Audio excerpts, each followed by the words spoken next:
بسم اللہ الرحمن الرحیم۔ السلام علیکم عزیز طالبات۔ صحت اور درازی عمر کے بقیہ حصے کی طرف بڑھتے ہوئے ہم یہ کہیں گے کہ جو صحت اور خوشگوار زندگی ہے اس کا تعلق کس طرح بنتا ہے، جس میں ہم اس سے پہلے بات کر رہے تھے کہ ورزش کا ہماری زندگی میں کیا مقام ہے۔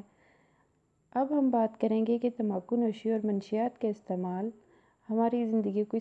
کو کس طرح دیمک کی طرح چاٹ رہا ہے۔ سب سے پہلی بات تو یہ ہے کہ ہماری نوجوان نسل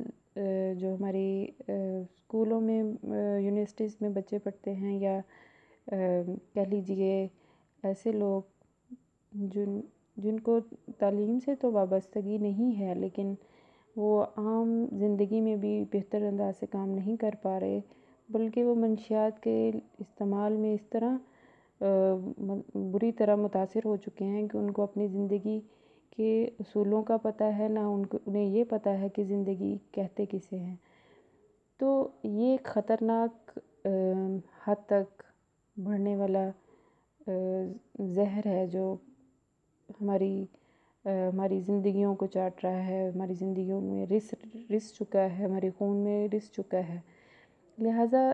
تمباکو نوشی ہو یا منشیات کا بہتر استعمال ہو، یہ ہماری زندگی کو متاثر کرتا ہے، ہماری درازی عمر کی بجائے ہماری کم عمری کا سبب بن رہا ہے۔ نوجوان نسل کو اگر مناسب ایکٹیو سرگرمیوں میں دخل دے دیا جائے یا انہیں جمناسٹک اور کھیلوں میں شمولیت کا اختیار کرنے کے لیے کہا جائے یا انہیں مہلت دی جائے، ان کو طریقہ کار بتائے جائیں، تو وہ بہتر انداز سے اپنی زندگی کو آگے لے کر چل سکتے ہیں، بجائے اس کے کہ وہ منفی سرگرمیوں کو اپناتے ہوئے تمباکو نوشی یا منشیات کا شکار ہو کر زندگی کو ختم کریں۔ لہٰذا یہ والدین کا، ہمارے اساتذہ کا، ہمارے بڑوں کا، سب کا فرض ہے کہ وہ بچے کی اس عمر میں اس کا ساتھ دیں، اس کو سکون دیں اور اس کو اپنی بات کہنے کا موقع دیں، تاکہ وہ ادھر ادھر بھٹکنے کے بجائے، غلط لوگوں میں بیٹھنے اٹھنے کے بجائے گھر میں رہ کر یا اپنے اسکول کالجز میں گراؤنڈ میں سرگرمیاں کرتے ہوئے گزارے۔ تو اگلا پوائنٹ جو ہمارے سامنے آ رہا ہے وہ ہے صاف ستھرا اور سادہ لباس تن کیا جائے، نہ کہ غلیظ کپڑوں میں رہ کر ہم اپنے آپ کو بیماریوں میں اور مختلف طرح کی ایسی جراثیم زدہ لباس کے ذریعے اپنے غذا کو متاثر کریں یا اپنے ہاتھوں کو، منہ کو اس جراثیم کا عادی بنا لیں، جو بعد میں ہماری زندگی کو نظام کو متاثر کرے۔ کیوں نہ ہم مناسب اور صاف ستھرا سادہ لباس زیب تن کریں اور اپنی صحت کا خیال رکھیں۔ اس کے علاوہ نوجوان نسل کو چاہیے کہ وہ صوم و صلوات کا پابند ہو، نہ صرف وہ خود یہ عادت اپنائیں بلکہ اپنے سے چھوٹے یا وہ لوگ جو ان چیزوں کا خیال نہیں رکھتے ان کو ان چیزوں کی طرف لے کے آئیں، کیونکہ اگر ہم دنیاوی طور پر خود کو صاف ستھرا بھی رکھ رہے ہیں، ورزش بھی کر رہے ہیں اور ہمارا رہن سہن بھی بہت اچھا ہے، تو اس کا مطلب یہ نہیں ہوگا کہ ہم ایک کامیاب زندگی گزار رہے ہیں۔ ہمیں دینی اور دنیاوی دونوں طور پر ہی اپنے آپ کو پاکیزہ رکھنا پڑے گا، ہمیں روحانی طور پر بھی پاکیزہ ہونا پڑے گا، تب ہی ہم صحت کی اور درازی عمر کی طرف بڑھ سکیں گے، اور انسانی جسم جو ہے وہ پاکیزہ جذبات و خیالات اور صاف ستھرے ماحول سے ہی درازی عمر کی طرف بڑھتا ہے۔ تو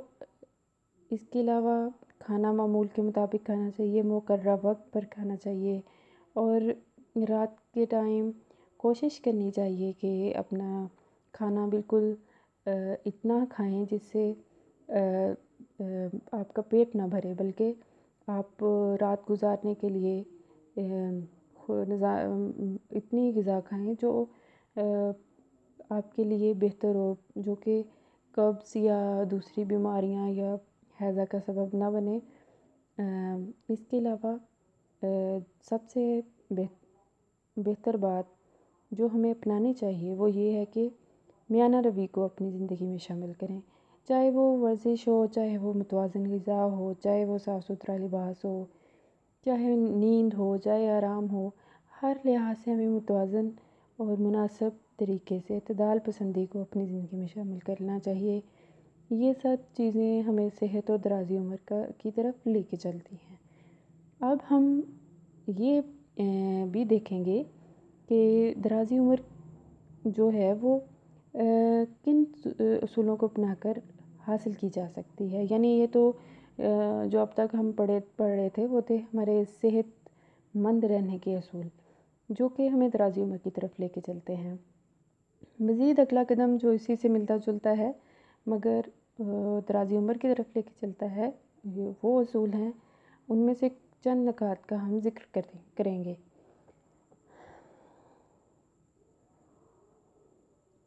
سب سے پہلے ہمارے یہ جو کمرے ہیں وہ ہوادار ہونے چاہیے،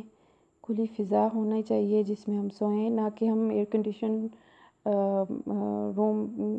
رومز میں ہیٹر لگا کر اپنے کمروں میں سوئیں، جس سے آپ کو مزید صحت کی بجائے الٹا نقصان ہو۔ گہری سانس لینی چاہیے، لمبے قدم بڑھنے چاہیے، ورزش کرتے ہوئے بد پرہیزی سے اجتناب کرنا چاہیے، چبا کر کھانا چاہیے، سیدھے کھڑے ہونا چاہیے، دانتوں کی صفائی کرنی چاہیے۔ آج کے لیے اتنا ہی، آئندہ اگلے ٹاپک کے لیے پھر حاضر ہوں گے۔ اللہ حافظ۔